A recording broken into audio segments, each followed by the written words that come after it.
Imagine a community in a remote location whose primary access to hospital care is provided by a facility conveniently located within their own community, with the next closest option being over 20 miles away. For many of us, 20 miles might not seem like a very big deal, but then taking these other factors into consideration, it becomes one. The population of this community has 43% of their elderly living in poverty, 54% of their children living in poverty, which is further complicated by an illiteracy rate of over 32%. Any one of these factors can easily make 20 miles feel like 2,000 miles in an instant. While these circumstances may seem foreign to you, something that might be happening in another country, I'm here to tell you that this is taking place right now in this country and in my own backyard. Now contemplate the possibility that this same facility, serving this rural population for over 60 years, is on the verge of shutting down with very little notice, 30 days notice to be exact. Wouldn't it be amazing if you were an agent of change, empowered with the potential to assist in preventing this closure from happening?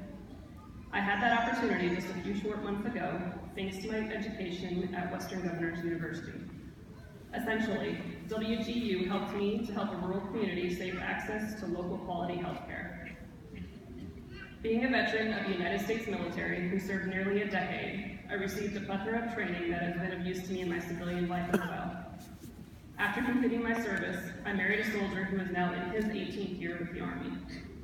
We have made plenty of moves over the years, with the most recent being to the LA area.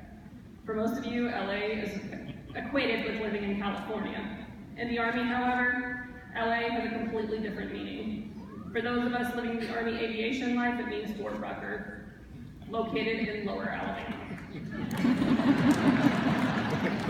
Having grown up in South Dakota, you would think I was accustomed to rural living, but it did not prepare me for life in LA.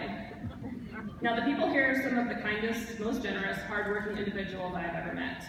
Unfortunately, because of their rural location, there are few options, especially when it comes to their health care.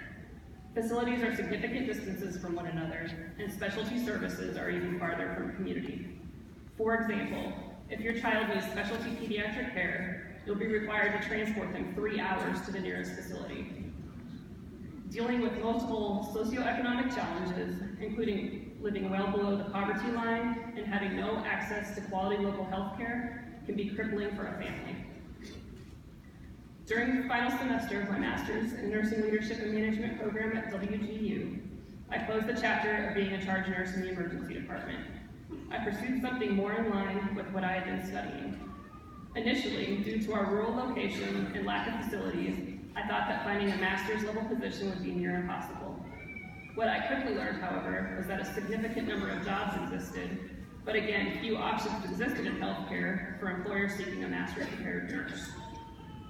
I accepted a director of nursing position with the previously mentioned facility, with the stipulation my MSN would be finished shortly after my employment started. I accepted the position because the CEO was passionate for the hospital and for the community. I felt that even though I had more lucrative offers at other facilities, I could better be fulfilled in more important ways at the small community hospital and an integral part of their stride towards positive changes. Little did I know how much change would be needed. I immediately began working to improve processes and procedures within the facility because the hospital was at risk of losing federal funding. There was only a 30-day window to formulate, initiate, and implement corrective measures. For a small hospital whose patient base is largely covered by federal funds, this meant that our operations would completely cease and the hospital would be shut down, leaving the community with no local hospital access. The severity of the situation was not lost on me because I was new employee. I actually found it more worrisome, as it was my second day on the job when I found out this information, and I'd already felt a connection and obligation to the community to succeed in my new role. Ultimately, the seeming impossible task was successfully completed by a small team I was a part of and proud to be a part of. The importance of this facility in the community was our universal driving force behind the hard work and determination that we put forth. On a personal level, I know without a doubt that my capstone project, which was based on and followed this rapid improvement process, helped to save this hospital. The education I received in my master's program at WGU provided the knowledge base I needed to develop and implement a quality improvement process that continues to be used and allows the hospital to remain compliant with federal regulations, fully accredited, and open for service.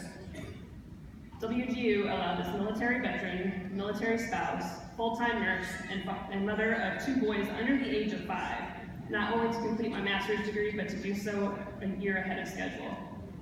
Without this school, not only would my education have been nearly impossible, but so would my ability to have successfully helped to save this rural hospital and a community that I have grown to love.